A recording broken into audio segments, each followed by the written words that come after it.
Welcome back, or welcome if you're a first time viewer.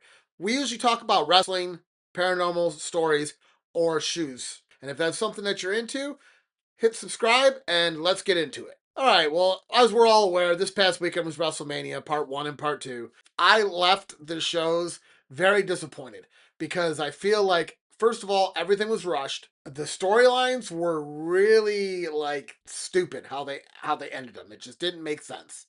We're going to start with the most surprising part of the night, which was Brock Lesnar. I have to believe in my hearts of hearts that this was real. He fought Oba, and Oba, it seemed like a pretty good match between the two. It was energetic. I'm not saying nothing bad about the match. I think the match was great. I think it was probably one of the best matches of the night. And I think at a certain point, Brock was like, "Well, I'm not gonna keep on doing this, and I'm not gonna go on and fight Gunther." And he retired in the ring at the end of the match. He took his gloves off, took his shoes off, started crying, and he put up the X, which usually means real time. This is real. This isn't fake. So that leads me to believe that he really retired. I know there's tons of rumors and speculations all over the internet. A lot of these things are so inaccurate, it's unbelievable. But that's what happened with Brock Lesnar. The Cody Rhodes and Randy Orton match was garbage. But like I said, once Cody retained that belt, I knew the next night that CM Punk was going to lose because that's just how it is. They're not going to have two retaining champions at WrestleMania. Someone's got to lose. So CM Punk lost to Roman Reigns, even though Roman Reigns should have been disqualified. It was not a hardcore match, and Roman Reigns took the stairs and beat CM Punk, and I feel like here we go again. He's bringing back the bloodline already, and he's trying to start wars with his family again, and it's like, if there's anybody like Hulk Hogan in this business, it's people like Roman Reigns, John Cena. It's it's getting old. You run your path of your character, and then that's it. I mean, you should just drop it because now Roman Reigns, Roman Reigns is going to have that belt and not let go of it for a while. So that's what we have to look forward to is Roman Reigns dominating with the belt for another year or two. Now, I feel like that ladder match was insane. Javon, Penta, Rey Mysterio, Rusev, even Bobblehead McDonough. I still think that they all were great. It was a super entertaining match, and the fact that Penta retained, that was awesome. That's why my hopes was it was either that or Javon, because Javon is the next upcoming thing, and man, he is the shit. He can high fly. I feel like he's more high flyer than Rey Mysterio. Like, I look at some of the stuff that Javon does, and I'm like, what? Like crazy. So that was a super awesome match. Paige coming back was a pretty big surprise, but I mean it was leaked all over the internet beforehand. So I mean it was kind of ruined. But the fact that they beat Nia Jackson Lash Legend was awesome. A little bit unbelievable because they're such big superstars, but at the same time, great for the push. But that's going to cause some friction later on between the Bellas because Nikki's going to be like, I'm a Bella, she's a Bella. We need to have the champ, and that's going to be a fight between her and Paige. I can almost guarantee it. I do want to touch a little bit on the fact of what's going on with TKO right now. There was a huge mass firing, 25 people, and I'm sure they're not done. It's called the WrestleMania plunge. Every time after WrestleMania, they let go of a whole bunch of people. TKO, not WWE, because WWE isn't that corporate structure anymore. It is TKO.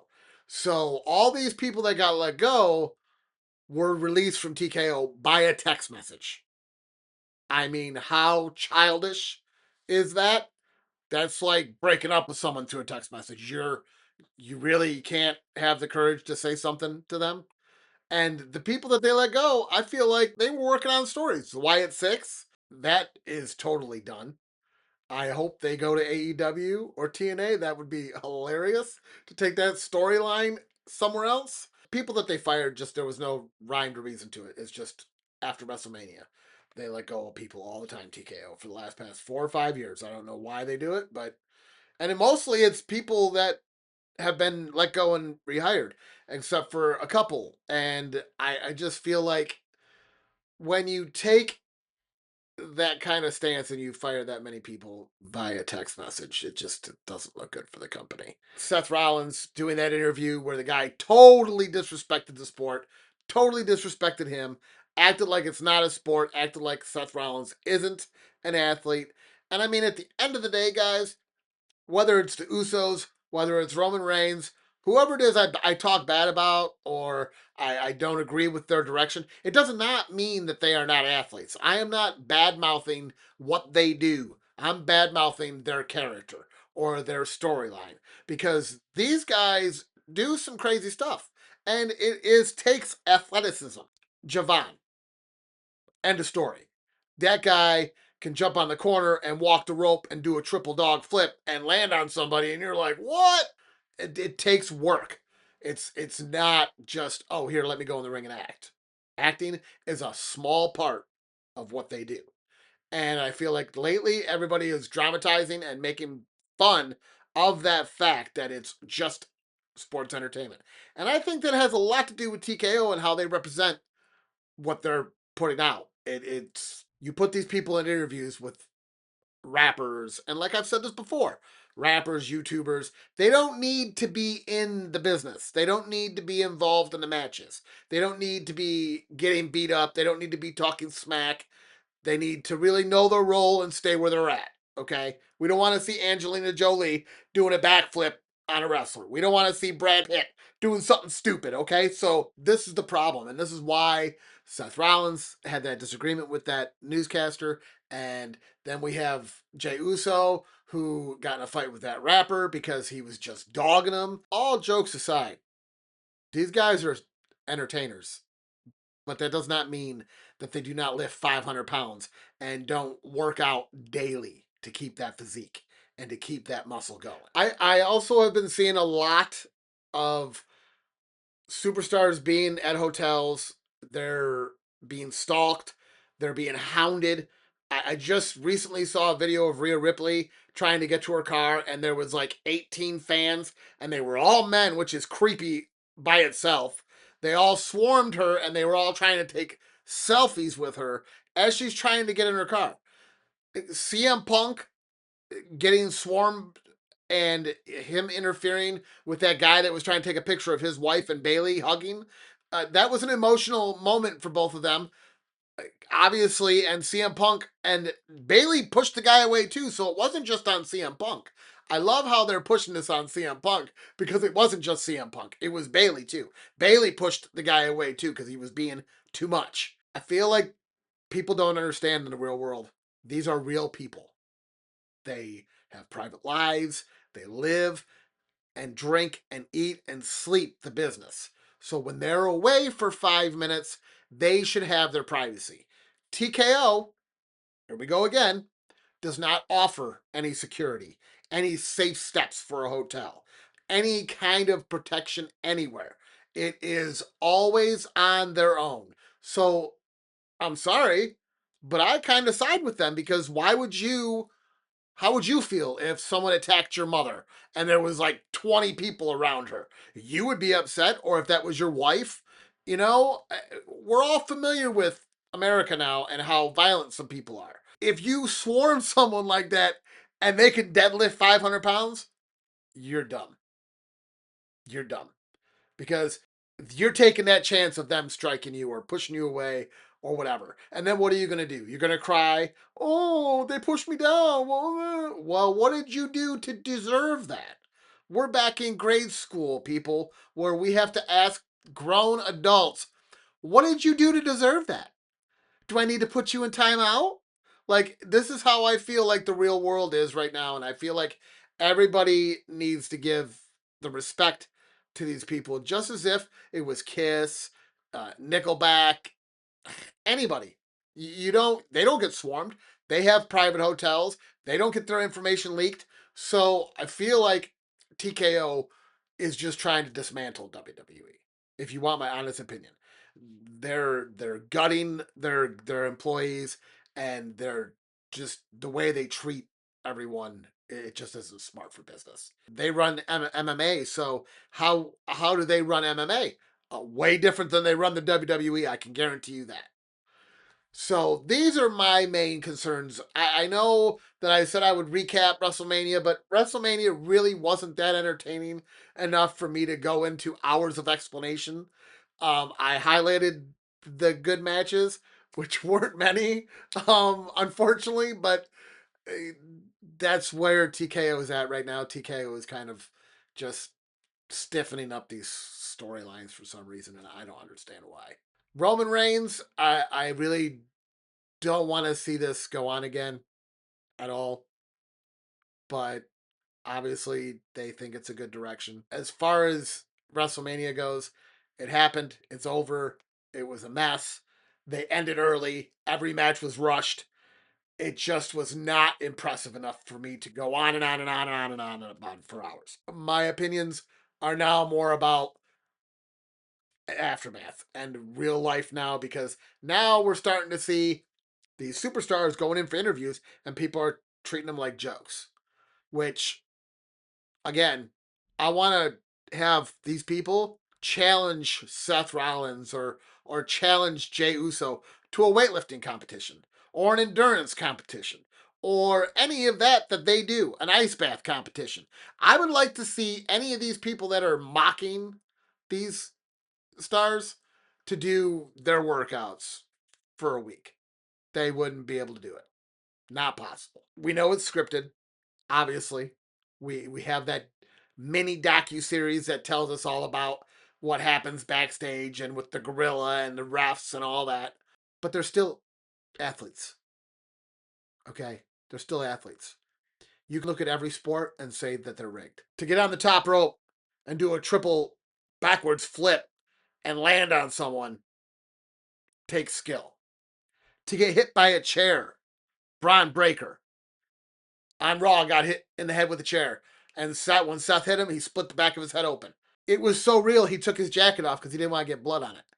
But he came back in the ring and finished that. Blood cut open and everything. It's just that's what their job is, and they're good at it. So I feel like we need to cut them some slack in that aspect, and I feel like we need to give them some respect. Now, I will talk about some of the things that happened on Raw. CM Punk came out and expressed that he wasn't sad that he lost, that he was okay with it, that WWE's fans carried him through a lot of tragedies this last past year with a lot of his friends who passed away. He also wore a white jacket at the pay-per-view, and it also had those people that passed away were embroidered on his jacket. So, and he touches on that, and he also touches on the fact that he's not going anywhere, that he's going to stay ready, and when another championship match comes up, he's gonna go for it. Then, as CM Punk is talking, then Cody Rhodes comes out with the worst I have ever seen in my life. He obtained this injury at WrestleMania, but the fact of the matter is, I don't know how he obtained it, because it was either Randy Orton's football punt kick to the face or it had happened earlier. But I feel like it happened earlier because he had blood coming from his eye, and it was the same eye that he had injured later. But any which way, it looked disgusting. So, again, we're talking about, let's give this guy some respect, because that's not makeup. It's real. But he came out and he said to CM Punk, you know, I should feel like the loser. You should be feeling like you're the winner because you worked your butt off and you fought hard and all this other stuff. And then CM Punk cuts him off and says, you should feel great. You won. You kept your title. I lost mine. And Cody kind of ends up, I don't know if it was a Cody. It looked like a Cody turn. It looked like maybe he was going to become a bad guy, but they didn't. And CM Punk said, "Congratulations, this is your crowd. I'm out of here." And he turns around and walks away out of the ring. And Cody Rhodes says, "You know, name the place and time." basically saying CM Punk will challenge Cody Rhodes down the road. So they're kind of setting that up ahead of schedule. Kind of pushing the Randy Orton thing aside, which makes me believe that Randy Orton is really injured. That whole Pat McAfee thing, it blew up in their face because the guy is a coward. He got all this crazy heat because he was a really, really good bad guy. And I'm not saying he was a really good bad guy. I'm just saying what the crowd said. They all booed the hell out of him. And I mean, the next step was they were going to throw stuff in like Hogan and Hogan when he turned NWO. That was the next step for Pat McAfee. And he ended up quitting that gimmick. He had said that they didn't want to do it. It was either between TKO and him, or Triple H pulled the plug last minute because he had control in the gorilla position. But that's why Randy Orton RKO'd him, because Pat McAfee couldn't handle the heat. Which, what? You're going to become a bad guy and then you're going to whine about the heat? Come on. Like, you're weak. You just didn't want to lose your stream or your podcast or whatever else you do in life. You just didn't want to lose all that because you knew people were going to take that turn and be like, go to hell, Pat McAfee. There was rampant rumors about Randy Orton being injured during and before WrestleMania. And I feel like he was. He looked slower. He was holding his back a lot. Storyline or kayfabe? Who knows? Who knows anymore? In my eyes, he looked kind of rugged. And for Cody to retain that belt, that obviously meant Randy Orton's just not in good shape. So that happened on Raw. There was a couple other matches on Raw. Oba came out, but from what I understand now is that because of Brock Lesnar retiring, the ramifications from that now is that Oba and him had 3 more matches to go, and they were going to finish it off at SummerSlam. And now Brock Lesnar retired in the middle of the ring, unscripted. Now Oba gets to stand around for 3 weeks, coming out, doing his little walk, and then what's he gonna do? Do a pipe bomb every time he comes out, and that's the last time we're gonna see him every time? This is classic. This is what they do. They don't follow up with the steam that these guys produce, and they just kind of like let them cool off. And now, because of this Brock Lesnar bit, he really has to cool off because now there's no one else to challenge Opa. Really, the guy's huge. He's a monster. And they're trying to set up Roman Reigns to feud with him, but that's like at the end of summer. So, I don't know. We just got so much going on from the fallout from WrestleMania not being good that it's just TKO is just killing this business, and they're redoing storylines and instead of being fresh and ready. And honestly, I hope these other companies, TNA, AEW, I hope they're all watching WWE, and I hope they're all ready for these 25 superstars that just left WWE. Because I'm going to tell you, they are going to get stars. These people that they let go are probably the hardest workers of the business and have been in multiple wrestling organizations, multiple. Japan, all over the world. WWE is always the landing strip for the popular. And I don't understand why, because look what they're doing. I mean, Aleister Black, he's been hired back 3 times. 3 times.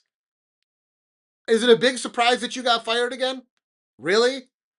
This is what WWE does. So they let go of Aleister Black and they let go of his wife, Zelina. And I feel like these superstars have been fired before.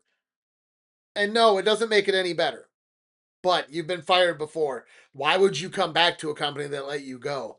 And it's about that prestige again. Like I said, it's if you go to the store and you see Pumas sitting next to Nikes and Nikes and Pumas are the same price, you're going to buy the Nike because it's the name. So I just feel like WWE is not the place to be anymore. It really isn't. You're not stable. All these wrestlers being released have brought up a lot of issues with the fact of them not being unionized. And I mean all wrestlers. Let's talk serious. I think all wrestlers should have a union. I don't think you should just be able to fire them at will. I don't think they should have to pay for all their hoteling and their lodging and their driving and their gas because I am an employee of yours. You should be taking care of me. It's never been like that. back a long time ago, Jesse Ventura, he was trying to unionize the back room. And back then, Hulk Hogan got him in trouble for doing it. And because he was the locker room leader, he got everybody to basically turn on Ventura. And Ventura ended up getting fired over this. And when he brought it back up on Saturday Night's Main Event, months and months and months and months ago, they silenced him and took him off of Saturday Night's Main Event because they were like, we don't want you starting that crap again. To them, it's crap. But in real life, it's true. He has a very, very good point because if you're unionized and you're union, you can't get fired. It's not how it works. And I feel like you put these big contracts on these people. I'm not really too sure how baseball and basketball and football and hockey work, how they can fire people if they fire people, if what way that works. But if they strike, I believe that there's a union involved. So I feel that if WWE superstars had a union, let me refrain from just saying WWE. I feel like all wrestlers should have a union. Unfortunately, it is only WWE that really lays waste to people and just demolishes them when they fire them. I've never really heard of TNA saying, haha, fuck you, you're fired. I've heard, a lot of TKO doing that in the last past 5 years. So it would just be more helpful to these superstars because they pay for their own lodging, they pay for their own rides, they pay for their own travel expenses. And I feel at some point it's got to be too much. And, you know, you watch these documentaries on these wrestlers. I just watched the Hulk Hogan documentary on Netflix. And he had said that was spending $3,500 on traveling back then. So to have that probably multiplied times five, maybe 10 now, because of how expensive everything is nowadays. These wrestlers cover their own whole time. It just doesn't make sense that they're not taken care of and not backed up. And that would also include security and quietness of the hotels and medical. I just feel like they're responsible for so much and they do so much for the company. So I feel like a union would help them. And I feel like that I know that my voice won't get out there, but I feel like TKO needs to hear what I'm saying because it's huge. TKO needs to start taking WWE superstars' health seriously and providing them with all the stuff that they need and safety because of all the issues that have been going on recently. It just doesn't make sense at all. I think TKO just needs to sell it back to WWE or whatever they're going to do with it because right now they're just demolishing it. And they fired people that have been in middle of storylines, working for a year. Kerry Zane was fired and she's been working on a storyline with EU for a long time. And now they scratched that story. You're losing customer base. I watched an earlier pay per view from last year and there was 17,000 people at the pay per view. 17,000. I mean, that's embarrassing to me. Back in the day, 90s, early 2000s, there was 50, 60, 70, 80, 90,000 people at these events. You're outpricing these tickets, you're making them way too expensive, and then you're charging for the fanfare and a tour on Cody's bus and this and that and this and that. It just shows the greed of your company. That's all you're worried about. You're not worried about your fans. You're not worried about the fan base being not interested in your product anymore, which is a whole nother problem. So I'm interested in to see where this TKO WWE is going to go, but I'm more interested in where these ex WWE superstars are going to be. I'm telling you in the weeks forward because I'm sure their non-compete clause are going to be ixnayed. So I'm just waiting for TNA and AEW to do the pickup because whoever gets to Wyatt Six, Kerry Zane, all these other superstars, they're just going to profit because they have story backing with people already. People have already seen that. That's pretty much all I have for wrestling right now. I will probably get more into it next podcast, but like I said, usually the week after WrestleMania, they try and wow you, but really, there's no wowing the dissatisfied. I just really wanted to touch base on the human side of these wrestlers and the fact that they are athletes and they aren't actors that have stunt doubles that do these moves. These are real moves that are performed by them that cause injuries.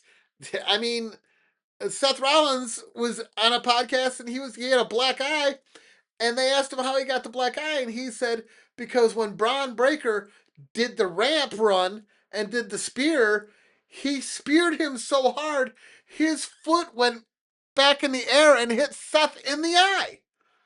So like anything could happen, and that's just saying that's athleticism. Okay, so that I just being said, I feel like that's a huge point that we should really consider, and I feel like it should be a valid point in this world nowadays. If you guys have any comments or any feelings about this, please comment and let me know. I would love to hear. All right, now for our paranormal segment. Again, it's a story from my life. This house that I live in, I've mentioned it before. So this next story, I actually have video proof, which I will produce. I have experienced a lot of things in this house, and it's a very old home, and it's the original home on this property. So it I can understand where there could be paranormal going on here.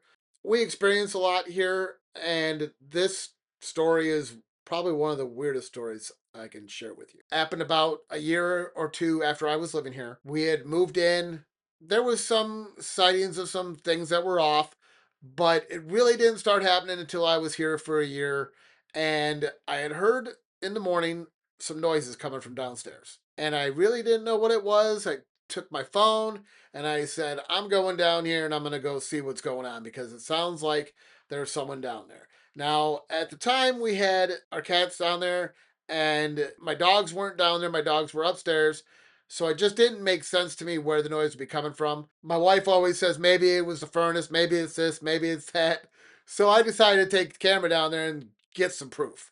So I went down the stairs and I went down there slowly because I was trying to make sure whatever was happening I was going to catch on camera. And I went downstairs and we have this puppet show from my kid's childhood.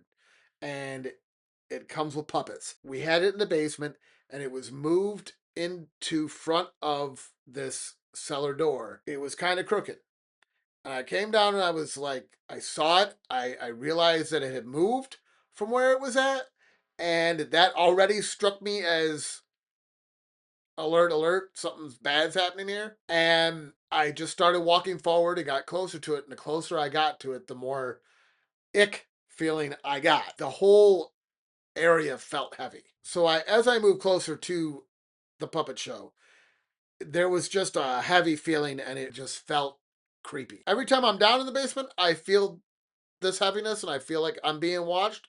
So at this moment, I felt that presence. And as I got close enough to the puppet show, it jerked towards me in a movement. And I freaked out and I turned around and ran up the stairs as fast as I could because it scared the living daylights out of me. That to me was paranormal at its best to me, showing me we're real. And when my wife woke up, I was like, hey, watch this video I took. And she watched it. Everybody who's watched it has been blown away. They've been like, what? Oh my gosh. Like, it was one of my truly justifying moments because I caught it on camera. There was no way to explain it away. There was no, I didn't see it. There's no proof. I had the proof. It was right there in front of everyone. To me, that was a pretty scary story. It may be a short one, but I will be providing the video, so that'll be some value to you guys. And it was quite intimidating. Let's just needless to say, I am very wary of that puppet show now. I really don't play around down in the basement anymore. Uh, Anytime I'm down there, I'm dumping the load in the washer and I'm out because I just feel that those eyes on. Okay, that worked well, didn't it? So they're staring at me just like it was before.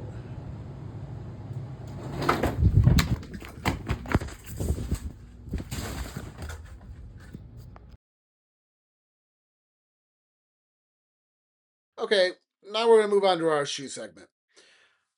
We have a couple shoes that are supposed to be supposedly being released in the upcoming weeks. We have the Air Jordan 5s that just came out today. The all whites, they're called white and metallic silver. Those were released today. And again, here we go with a shoe that I thought would sell out, that they're all just sitting. So those are sitting, but those are out.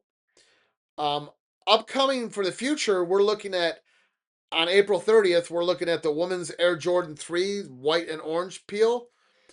And we have the Jordan 6s cap and gown, which are kind of interesting looking, but they're black and gray.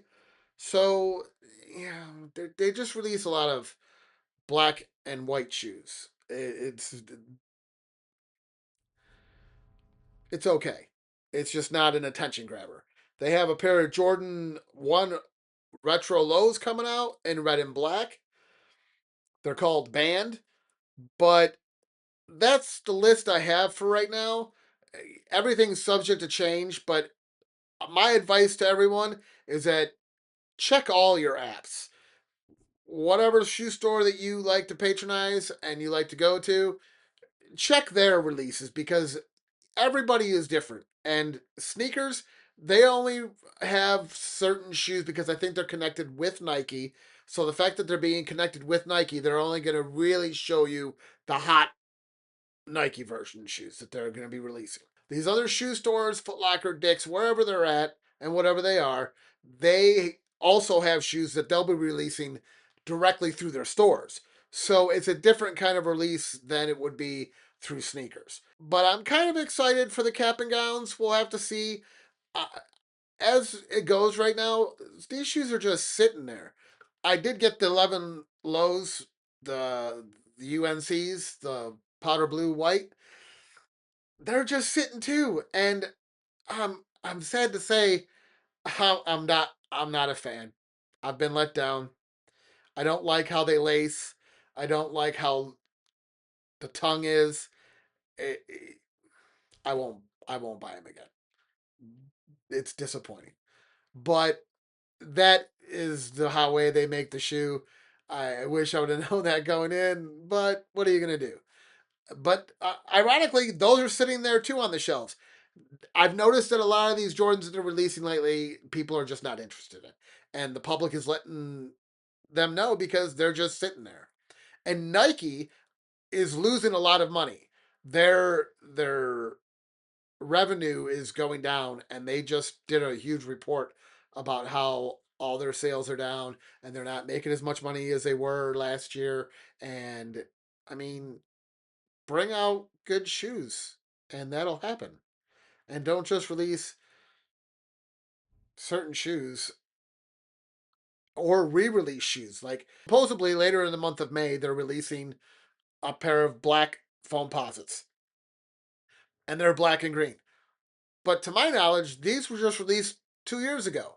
So I don't know why you're re-releasing them again 2 years later. It just doesn't make sense. I'll post the pictures of those, but I just feel like quit releasing shoes that you already released. That's how you lose a customer. The black foam posits, I think, is a dumb idea because you already had them out. They're uncomfortable shoes. You're charging 260 for these shoes. They remind me of those old wood shoes from Holland, and they're uncomfortable. They're loud when you walk. They don't bend. They're not very good basketball shoes because you can slip and slide because it's hard plastic. So I'm not a fan of the foam posits anymore. I have a couple pair, and that'll be another mistake I'll never do again. Is I won't buy foam posits ever again. I just feel like you need to target your customers. It's a very easy thing to do. Like I've discussed before, it would be in Nike's best interest to send polls out to their customers to see what they would really like. Maybe designs, maybe fake designs, maybe designs that they might do. We've discussed this on another podcast. I think that it's a smart thing to do to find out what your customer base wants. Survey the scene. It's always the best thing to do. That's why they come out with pilot episodes for TV shows to see how it reaches the customer. Just like a movie, they have trailers. They want to see how it reaches the customer. That's what they should do with these shoes. And I feel like if Nike stepped up their game with that, that they would get a lot more customers because you are actually getting shoes out there that the customer wants directly because you did the research. Once you open a business, it doesn't mean your research stops. It means that you should be always redefining yourself and always doing the research on the public and on your customers to stay up to date and keep it moving forward as much as possible. Well, that's my podcast for this week. I enjoyed it. I hope you guys did too. I look forward to seeing you next time. Like, comment, and subscribe. See you next time.